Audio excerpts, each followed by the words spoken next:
Istme ja rooli asend moodustavad juhi töökoha, mis peab olema turvaline, mugav ja otstarbekas. Seetõttu tuleb leida optimaalne asend, milline tagaks operatiivse ja õige tegutsemise hädaolukorras. Valesti reguleeritud istme seljatoe puhul ei ole ohuolukorras sirgetes kätes piisavalt jõudu keerata rooli. Inimene tõmbab endast roolile lähemale, kuid nüüd kaob kätest kiirus, sest tuleb oma keha hoida.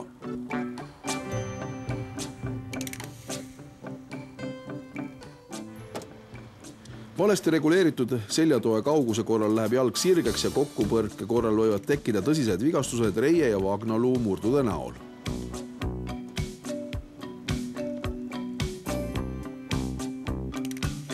Liiga madalas asendis olev peatoe kõrgus tekitab tõsiseid vigastusi tagant otsasõidu korral ja laupkokkupõrke lõppfaasis. Keerdunud ja lõtv turvavöö ei paku kaitset.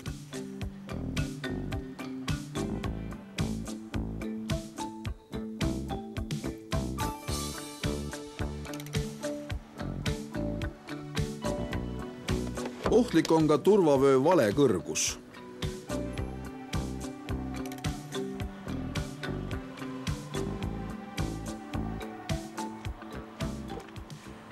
Õige istumisasendi kohandamist alustatakse alumisest istmepadjast.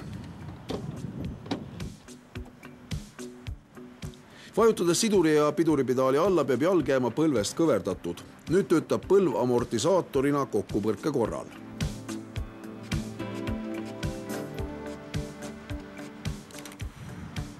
Õlad seljatoes ja randmed roolil. Seljatoe kaugus on nüüd õige.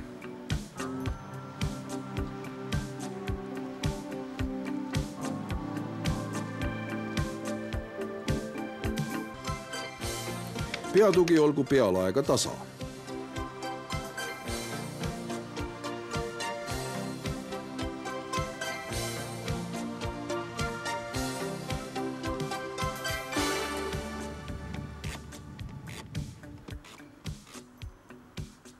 Pea ja katuse vahele jäägu rusika jagu ruumi, see väldib pea ja kaela vigastused sõiduki ümberpaiskumisel.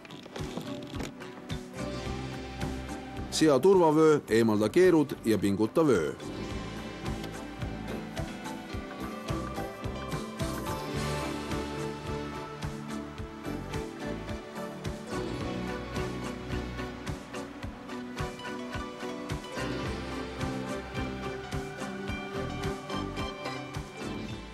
Jääb üle soovida head reisi.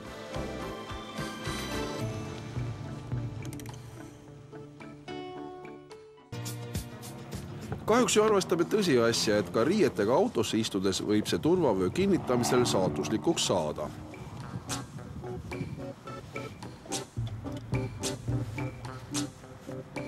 Kasutades kohe vaid riided võib vöö jääda valesse asendisse nende peale. Turvavöö ja inimese vahel jääv jope tekitab lõtke ja vähendab turvavöö kaitsevõimet liiklusõnnetuse korral. Mida teha? Lühematel sõitudel ava jope.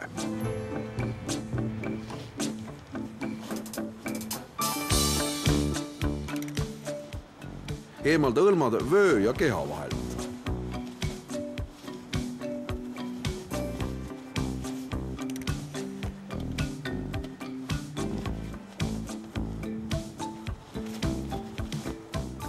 Pinguta vöö.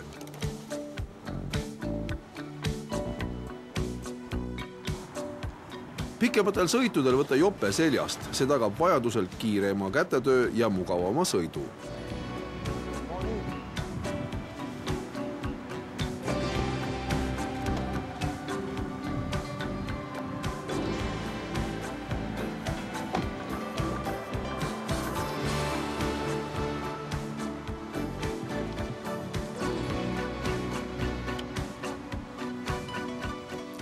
Ohutut liiklemist!